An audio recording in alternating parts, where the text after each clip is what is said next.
किसी वन एक शेर निवास करता था। बाघ, कौवा और सियार ये तीन उसके नौकर थे। वे दिन भर जंगल के राजा शेर की तारीफ करते रहते और शेर जो भी शिकार करता उसमें वो भी अपना पेट भर लेते। शेर की चापलूसी करना और उसके द्वारा किए गए शिकार का भोजन करना ही उनका मुख्य कार्य था, जिस कारण वे बहुत आलसी और धूर्त हो गए थे। एक दिन वो सभी एक साथ बैठे थे, तभी उन्होंने एक ऐसे ऊंट को देखा जो कहीं से भटककर उनकी ओर आ गया था। उसे देखकर उनके मुंह में पानी आ गया। तभी शेर भी वहां पर घूमता हुआ आ गया। वह ऊंट को देखकर बोला, अरे वाह, यह तो विचित्र जीव है। जाकर पता तो लगाओ कि यह वन्य प्राणी है अथवा कि ग्राम्य प्राणी। यह सुनकर कौवा बोला, स्वामी, यह ऊंट नाम का जीव ग्राम्य प्राणी है और आपका भोजन है। आप इसको मारकर खा जाइए। सिंह बोला, मैं अपने यहाँ आने वाले अतिथि को नहीं मारता। कहा गया है कि विश्वस्त और निर्भय होकर अपने घर आए शत्रु को भी नहीं मारना चाहिए। अतः उसको अभय दान देता हूँ। जाओ, उसे अभय दान के बारे में बताओ और यहाँ मेरे पास ले आओ, जिससे मैं उसके यहाँ आने का कारण पूछ सकूं। सिंह की आज्ञा पाकर उसके अनुचर ऊंट के पास गए और उसे बताया कि जंगल के राजा शेर ने उसे अभयदान के लिए बुलाया है और उसे वह नहीं मारेंगे और आपको आदर पूर्वक अपने पास बुलाया है।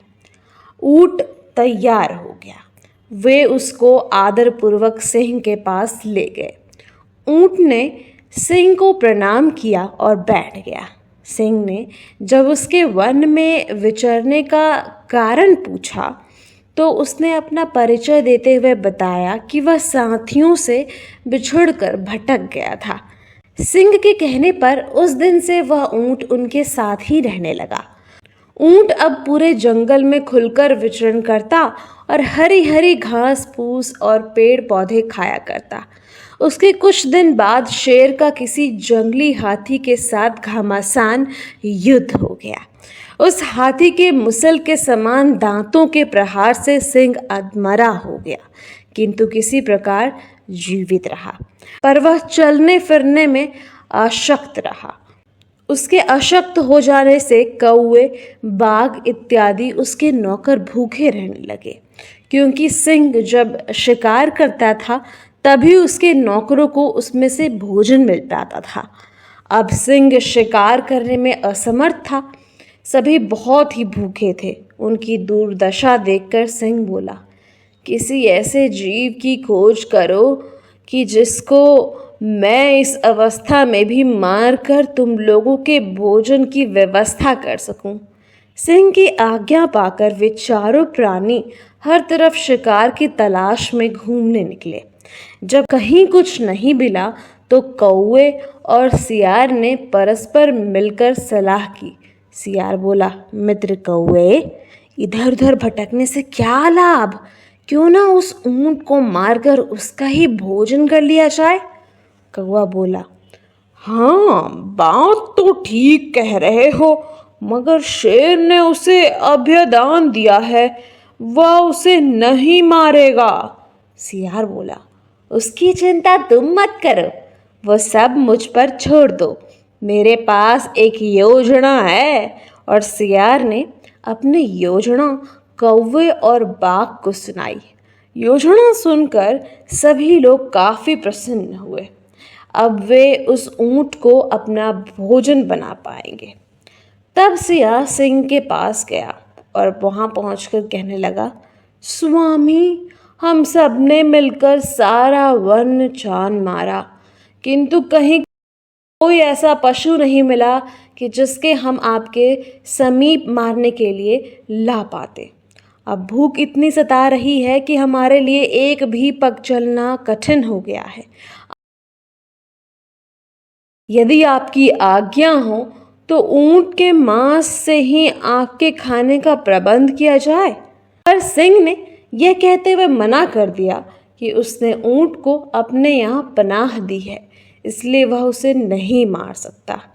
इस पर सियार कहा, महाराज, अगर ऊंट खुद अपने आप को आपके भोजन के लिए समर्पित करे तो? इस बात पर सियार ने शेर को किसी तरह मना ही लिया। राजा की आज्ञा पाते ही सियार ने तत्काल अपने साथियों को बुला लिया। उसके साथ ऊंट भी आया। उन्हें देखकर सिंह ने पूछा, तुम लोगों को कुछ मिला? कौवा, सियार, बाघ सहित दूसरे जानवरों ने बता दिया कि उन्हें कुछ नहीं मिला। अभी बाघ आगे आता है और कहता है, स्वामी, आपने हमेशा हमारा पेट भरा है। मैं आपको भूख से प्राण देते हुए नहीं देख सकता। कृपया आप मुझे मारकर खा जाइए ताकि आपकी भूख शांत हो जाए। अपने राजा की भूख मिटाने के लिए सभी बारी बारी से सिंह के आगे आए और विनती की कि अब वह उन्हें मारकर खा ले, पर सियार हर किसी में कुछ न कुछ खामी बता देता ताकि सिंह उन्हें ना मार सके। अंत में ऊंट की बारी आई।